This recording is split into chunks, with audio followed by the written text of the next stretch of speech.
Olá, tudo bem com você? Estamos aqui para conversar sobre um tema muito interessante, um tema pouco compreendido por muitos, que é o tema da morte.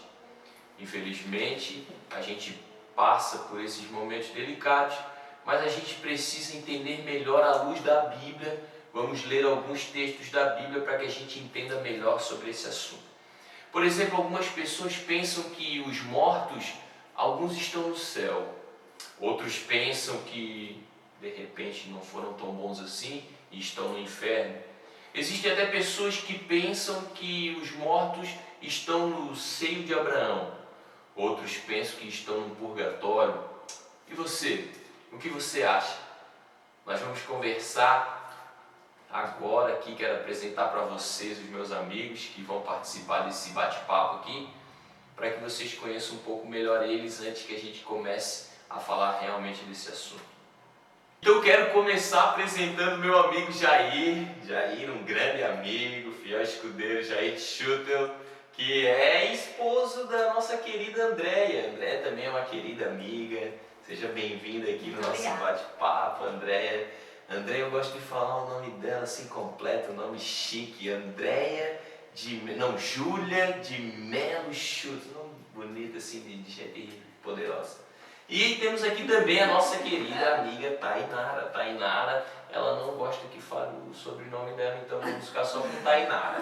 Tainara para os íntimos, Thay é uma pessoa muito querida. Thay Rosa, então.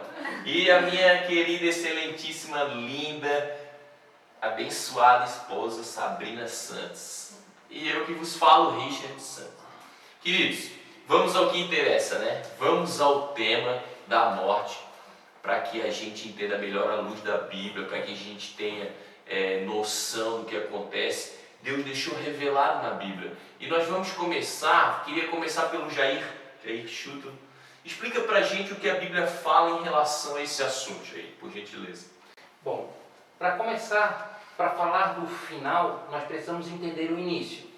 Então tem um texto bem interessante, bem explicativo em Gênesis 2, verso 7, que diz assim: Então formou o Senhor Deus ao homem do pó da terra, e lhe soprou nas narinas o fôlego de vida, e o homem passou a ser alma vivente.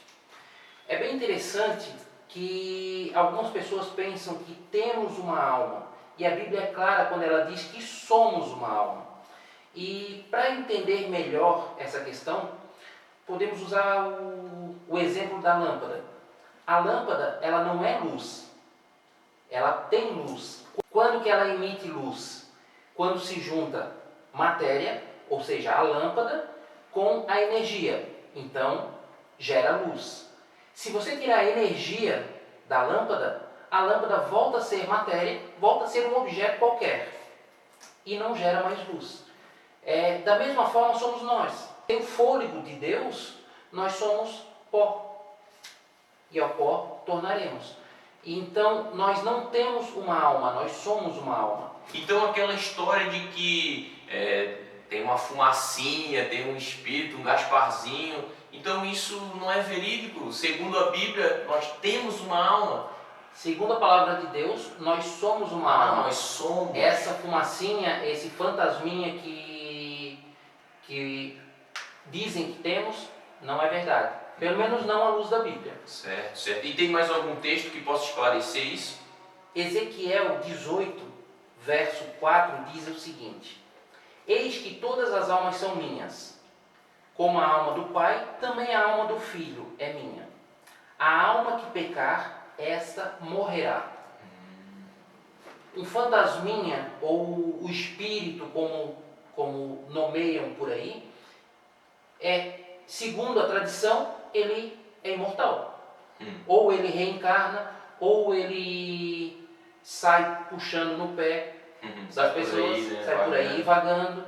Então, ou ele fica num patamar intermediário, purgatório, coisa assim. A Bíblia diz que a alma que pecar, esta morrerá. Interessante porque, claro, isso tem muito da filosofia grega e muito de Platão, né? A gente percebe por filmes, por desenhos, por isso que a gente tem essa ideia aí pré-concebida dessa maneira de fantasminhas e dessa forma como a gente aprendeu até mesmo na infância. Mas tu falando que a Bíblia, né, tu leu, não é? Tu está falando a Bíblia falando que a alma que pecar morrerá, vem reforçando então isso que tu tinha lido antes, de que nós somos uma alma. Porque se a alma que pecar ela morrerá, significa o ser humano que pecar, esse morrerá. Então a alma vivente é um ser humano. Para ficar claro, a alma vivente é um ser humano. Nós não somos uma alma. Nós não temos uma alma, nós somos uma alma. Se eu sou um ser humano, eu sou uma alma. Entendi. Enquanto a vida... É simples, né? A gente complica um pouco porque a gente já tem uma ideia pré-concebida, como eu falei ali, por isso que é difícil às vezes de algumas pessoas entenderem. Mas então é simples. Deus criou o ser humano, modelou ali o barro com suas próprias mãos e soprou em suas narinas o fôlego de vida, e isso formou uma alma vivente, formou o ser humano. É simples assim. Simples assim. E o ser humano que pecar, a alma vivente que pecar, essa morrerá. Eu posso complementar o que a gente falou? Claro, com certeza, André. Por isso que você está aqui, porque nós queremos ouvir os seus belos comentários. Em Gênesis ainda, a gente consegue em Gênesis 3:19, vou comentar sobre o que acontece, né? Reforçando o que o Jair falou, sobre a alma que pecar, essa morrerá. Então ali em Gênesis 3, verso 19, diz: no suor do rosto comerás o teu pão, até que tornes a terra, pois dela foste formado, porque tu és pó e ao pó tornarás. Quem falou isso? Deus. Deus falando isso ali no momento da criação. Exatamente. Tu és pó e ao pó retornarás. E eu já ouvi isso aí em alguns momentos, né? Tu és pó, né? A gente ouve nas tradições, né? A gente ouve isso nos comentários. A gente, de alguma forma, na nossa família, a gente já ouviu isso em algum momento. Tu és pó e ao pó retornarás. Mas as pessoas nem sabem, né, que estão falando de algo que é bíblico, de algo que está na Bíblia e que o próprio Deus falou. Olha que coisa interessante, porque eu já ouvi várias vezes, a gente está conversando entre os familiares, né? Exatamente. E de repente a gente está falando sobre alguém que de repente está um pouco mais soberbo naquele momento, ou com um pouco de vaidade. Aí a pessoa fala, ó, tu és pó, tu vieste do pó e pro pó tu vais voltar. E a gente reproduz essa fala e nem sabia muitas vezes que isso é uma fala de Deus num versículo bíblico. Nossa, que coisa interessante, hein? Então, isso contribui e fortalece a tese que o Jair leu antes, de que somos pó, fomos criados do pó e para o pó voltaremos assim que morrermos. Interessante isso. Não sei se você já tinha escutado essa frase, é uma frase assim familiar. Talvez você já tenha escutado isso, mas eu de repente não tenho certeza se você sabia que estava na Bíblia. Por isso que é interessante a gente pesquisar na Bíblia, né? Deus deixou as coisas ali escritas para que a gente não fosse pego de surpresa e nem fôssemos enganados. Mas então, partindo desse princípio de que o pó volta, o pó, existe mais alguma coisa ali na Bíblia, Thay, relacionada a esse assunto? Tu poderias falar um pouquinho para a gente sobre isso? Sim, Richard, é muito interessante que em Eclesiastes, capítulo 12, versículo 7, Deus fala, né, que o pó volte à terra como era e o espírito volta a Deus que o deu. Né? A morte é o processo reverso da criação. Né? E o fôlego da vida, na morte, volta para Deus, que é o milagre, a fonte desse milagre, né? Eu já ia te perguntar isso, sabe por quê? Porque eu entendi, ficou muito claro que nós fomos criados do pó e para o pó retornaremos, né, devido à morte. Mas aí eu entendi que é a junção do fôlego de vida ali, mas eu não estava entendendo para onde esse fôlego ia, já que nós não temos uma alma, não sai uma fumacinha, não sai um espírito. Para onde, né, vai esse fôlego de vida que Deus deu para Adão ali quando formou ele? Sim, tem outro versículo que fala da consciência, né, que nós não temos consciência, né, quando morremos. E também Eclesiastes capítulo 9, versículos 5 ao 6. Porque os vivos sabem que hão de morrer, mas os mortos não sabem coisa nenhuma, nem tampouco terão eles recompensa, porque a sua memória jaz no esquecimento. Amor, ódio e inveja para eles já pereceram. para sempre, não tem eles parte em coisa alguma do que se faz debaixo do sol. Sem o fôlego de Deus, nós não temos consciência, não temos memória, nós nada sabemos. Na morte resta apenas o corpo e esse corpo se tornará pó. Olha que coisa interessante, hein? Porque, como tu falou, o fôlego volta para Deus, né? E os mortos ficam inconscientes, não sabem de nada, não têm sentimentos, como tu mesmo leu aí. E olha que Eclesiastes, quem escreveu, foi o homem mais sábio dessa terra, né? Depois de Jesus, o rei Salomão que escreveu isso aí, né? E em toda a sabedoria que Deus deu a ele fez questão de falar sobre esse assunto e de dizer que os mortos não têm consciência. Então isso reforça a tese de que não adianta a gente orar pelas pessoas que já morreram. E não adianta a gente fazer preces ou acender velas para as pessoas que morreram, porque elas estão inconscientes. Então é isso que Eclesiastes quis dizer. Sim. Interessante, hein? E Bina, Sabrina Santos, o que Jesus com certeza deve ter falado alguma coisa sobre esse assunto que é tão importante. Poderias dizer para a gente o que Jesus falou sobre isso? Em João 11:11, Jesus ali no contexto, ele está falando sobre a morte de Lázaro, né?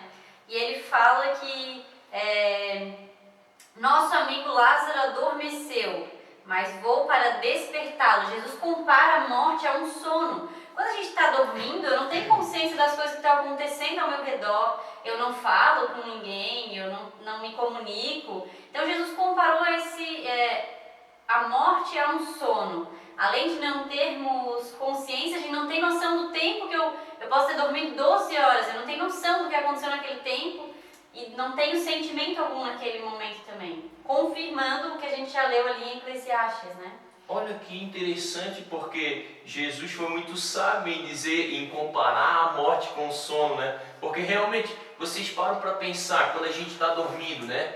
Tá madrugada ali silenciosa, a gente tudo escuro, a gente está cansado, teve um sono assim, bem pesado. A gente não escuta, a gente não está vendo, a gente acorda e pensa que dormiu até pouco, né? Nossa, já é esse horário, parece que eu dormi tão pouco. Então Jesus estava num contexto que tu falou no velório de Lázaro, e ele foi consolar as pessoas e confortar as pessoas e fez essa comparação, a morte com o sono. Que interessante, hein? Então, as pessoas que morreram para Jesus estão dormindo. É como se estivessem dormindo. Muito interessante esse raciocínio, hein? Então, o que a gente pode pensar, ou o que a Bíblia fala, sobre pessoas que de repente procuram falar com os mortos, ou até falam, tem pessoas que falam com os mortos, né? A Bíblia fala alguma coisa sobre isso, Deus dá algumas orientações sobre isso. Sabrina, então, o que a Bíblia fala sobre pessoas que consultam os mortos? A Bíblia tem uma advertência bem forte ali em Deuteronômio, no capítulo 18, do verso 10 até o 12. Olha só o que está escrito. Não se achará entre ti quem faça passar pelo fogo seu filho ou sua filha, nem adivinhador, nem prognosticador, nem agoureiro, nem feiticeiro, nem encantador, nem necromante, nem mágico, nem quem consulte os mortos, pois todo aquele que faz tal coisa é abominação ao Senhor. E por estas abominações o Senhor teu Deus os lança de diante de ti. Ou seja, Deus não aceita esse tipo de prática. Deus não deseja que a gente desobedeça a ordem dele, porque ele nos revelou na sua palavra, né? Assim como já começou falando sobre a vida, ele explica o que a gente precisa saber sobre a morte e ele não deseja que a gente procure contato com aqueles que já morreram. Até porque, segundo o que Deus já orientou, se os mortos estão inconscientes, estão dormindo, o fôlego voltou para Deus e o pó voltou para a terra, para o pó, com quem que essas pessoas estão conversando, com quem que elas estão mantendo um contato? Eu vou ler um texto aqui, olha só, gostaria que você prestasse muita atenção nesse texto que eu vou ler, para que isso clareie mais a sua mente. Vou ler, você percebeu ali as palavras que a Sabrina leu, a Bíblia traz algumas palavras assim um pouco difíceis, então você pode também procurar ler a Bíblia numa versão, numa linguagem mais atualizada, se você assim preferir, lembrando que o conceito dela sempre será o mesmo. Eu gostaria de ler segunda carta aos Coríntios, capítulo 11, versículo 14. Olha o que diz, presta muita atenção nesse versículo, gostaria que vocês ficassem bem atentos ao que Paulo escreveu aqui. E isso não é de admirar, pois até Satanás pode se disfarçar e ficar parecendo um anjo de luz. Está entendendo por que Deus fez a advertência para que as pessoas não consultem os mortos? Porque esses mortos não são os entes queridos que as pessoas acham que são. Satanás e seus anjos, olha que coisa extraordinária. Satanás e seus anjos se disfarçam até mesmo nos nossos queridos que já morreram, porque eles estão dormindo, estão descansando, segundo a Bíblia. Então Satanás imita a voz, Satanás imita a letra, até de repente uma psicografia. De repente a gente está falando aqui com alguém que tem uma carta de um ente querido que infelizmente já descansou, está no sono da morte. De repente a gente está falando com alguém que escutou o seu familiar, alguém chamando, alguém conversando, alguém dando uma orientação, um conselho. A gente gostaria que você ficasse muito atento ao que Deus diz, para que a gente não consulte as pessoas que morreram, porque não é elas que respondem. Olha que coisa interessante, né? Então Satanás faz com que a gente viva uma ilusão de acreditar que é o nosso querido que está conversando com a gente, quando na verdade é Satanás disfarçado. Isso é muito forte, né? Então, baseado nisso que a gente está vendo aqui na Bíblia, existe alguém que é imortal? Sim, Richard, na verdade tem alguém que é imortal e a Bíblia vem relatando quem é esse ser que é imortal. Na primeira carta a Timóteo, o capítulo 6, versículos 15 e 16, ele começa dizendo assim: a qual em suas épocas determinadas há de ser revelada pelo bendito e único soberano, o Rei dos reis e Senhor dos senhores, o único que possui imortalidade, que habita em luz inacessível, a quem homem algum jamais viu, nem é capaz de ver. A ele honra e poder eterno. Amém. Nossa, que coisa interessante, hein? Viu? Então tem um ser realmente que é imortal, e aqui está falando que é Deus, né? Deus é o único ser imortal. O único que é imortal. Então significa, confirmando que os nossos queridos, eles não estão por aí vagando, não reencarnaram, estão descansando, porque o único que possui imortalidade é Deus. Então significa que o próprio Satanás e seus anjos, os demônios, eles também não serão imortais. Hoje eles estão por aqui fazendo, né, essas desgraçalhadas todas na vida das pessoas, mas eles estão com os dias contados, porque eles também não são imortais. Interessante isso, muito interessante.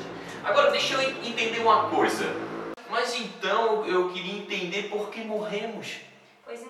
Pois então, Richard, é interessante a gente ver isso no livro de Romanos, capítulo 6, versículo 23. Porque o salário do pecado é a morte, mas o dom gratuito de Deus é a vida eterna em Cristo Jesus, nosso Senhor. É interessante nós voltarmos lá para o tempo de Adão e Eva, com a entrada do pecado nesse mundo, onde Deus falou para Adão que se ele comesse do fruto da árvore do conhecimento, certamente ele morreria. E foi isso que aconteceu. Adão e Eva comeram do fruto, o pecado entrou na terra e o salário, a consequência desse pecado é a morte, que nós todos pagamos hoje. Interessante. A Bíblia traz uma linguagem assim que a gente precisa meditar para entender, né? Não basta simplesmente a gente só ler, a gente precisa refletir no que a gente está lendo. Então, o salário do pecado, quando ela diz, é o resultado do pecado, é a morte. Sim. Quando eles descumpriram, desobedeceram lá no Éden uma ordem que Deus tinha dado, então Deus tinha dito que se eles pecassem, eles morreriam, e eles pecaram, e eles morreram, e Adão e Eva são os nossos primeiros pais. A consequência vem até hoje, nos nossos dias. A gente peca, todos nós pecamos, então por isso estamos sujeitos à morte. Então é simples assim. Sim, mas daí tem, né, tem o restinho do versículo ali, fala do dom gratuito de Deus, que é a vida eterna em nosso Jesus Cristo, né? Aquele que aceita ser santificado por Jesus Cristo, então pode receber a graça, né, a vida eterna, pela bondade, pela graça de Deus. Olha só que fantástico, hein? Então a gente morre porque a gente peca, mas Jesus, a graça dele, o sacrifício dele, é isso que vem falando nesse versículo. Quando ele morreu lá na cruz por nós, se a gente aceitar esse sacrifício gratuitamente, porque não precisa pagar nada, é simples. Então Paulo vem dizendo que o dom gratuito de Deus é a vida eterna. Muito interessante isso. Olha, existe uma esperança então. A gente não vai morrer e tudo acaba. Existe uma esperança. Muito bom. Baseado nisso, Jair, gostaria que tu comentasse para a gente sobre essa esperança, porque se existe essa esperança para quem aceitou esse sacrifício de Cristo, gostaria que tu mostrasse para a gente o que a Bíblia fala em relação a isso. É bem interessante, porque em João, no capítulo 5, versículos 28 e 29, diz o seguinte: Não vos maravilheis disso, porque vem a hora em que todos os que se acham nos túmulos ouvirão a sua voz e sairão. Os que tiveram feito o bem para a ressurreição da vida, e os que tiveram praticado o mal para a ressurreição do juízo. É bem interessante a gente refletir nesse texto, entender esse texto de forma correta, porque existe uma esperança. E essa esperança a gente vai estudar mais para frente. A gente vai entender melhor essa esperança. Complementando o comentário de Jair, falando sobre essa esperança, falando sobre a ressurreição, Jesus mesmo disse ali em João 11:25, foi registrado: Eu sou a ressurreição e a vida, né? Ele diz: Quem crer em mim, ainda que morra, viverá. Não tem esperança mais linda, né? A gente pode morrer tranquilo, sabendo que um dia Jesus vai voltar e Ele vai nos dar a vida eterna, Ele vai nos trazer a alegria completa. Olha que interessante. Então quer dizer que se a gente acreditar realmente em Jesus, por mais que a gente morra, a gente vai viver baseado na ressurreição que a gente falou aqui, né? Eu quero ler um texto para que você fique com o coração mais leve, que se encontra em Apocalipse. Algumas pessoas têm medo do Apocalipse, mas o Apocalipse é um livro fantástico. Quem sabe um dia a gente faça aqui um vídeo, aqui, um bate-papo em relação ao Apocalipse, para que você entenda algumas questões que o Apocalipse tem. Mas eu gostaria de ler um texto aqui que está escrito em Apocalipse 21, bem no finalzinho da Bíblia, versículo 4. Olha que texto lindo. E lhes enxugará dos olhos toda lágrima, e a morte já não existirá, já não haverá luto, nem pranto, nem dor, porque as primeiras coisas passaram. Olha que coisa fantástica aqui. Jesus nos prometendo que não haverá mais sofrimento, que não haverá mais dor, que não haverá mais lágrimas, porque não haverá mais morte. Nós vamos viver com Ele num lugar muito melhor, num lugar fantástico, onde não vai mais existir dor nem sofrimento. Porque, por mais que a gente entenda, ficou claro o que a Bíblia diz a respeito desse assunto. Mas a dor, a tristeza, o sofrimento por pessoas queridas que se foram são inevitáveis. Mas isso é um assunto para um próximo bate-papo, também um assunto importantíssimo. A gente gostaria que você refletisse sobre tudo isso que você ouviu aqui. Eu sei que para alguns isso é novo, eu sei que talvez você não tenha aprendido dessa forma. Então que você medite, reflita sobre isso. Fale com Deus, pergunte para Ele, peça a Ele para que Ele te dê sabedoria, clareza, entendimento sobre esse assunto. Você compartilhe esse vídeo com pessoas queridas que você ama, com seus familiares, seus amigos, inclusive com seu líder religioso. De repente você pertence a uma religião. A gente não está aqui para julgar nenhuma religião, porque Deus te ama, morreu por você, morreu por nós. Então que você converse também com seu líder religioso em relação a esse assunto. compartilhe ali nas redes sociais. Não esqueça de se inscrever no nosso canal, que isso é importante para que a gente continue fazendo mais vídeos como esse e que mais pessoas conheçam sobre essas verdades. Verdades que a Bíblia apresenta, não nós. Não foi o Jair, não foi a Andréia, não foi a Thay, não foi a Sabrina, não foi o Richard, não é uma igreja específica. Essa verdade foi Deus que deixou revelada na Bíblia para que você entenda, para que você tenha paz, para que você tenha esperança. Quero agradecer você que está nos assistindo, né, pela sua paciência, e quero agradecer também os meus amigos que estiveram aqui contribuindo para que a gente entendesse um pouco melhor da Bíblia. Que Deus abençoe você, sua família, um beijo no teu coração e até a próxima.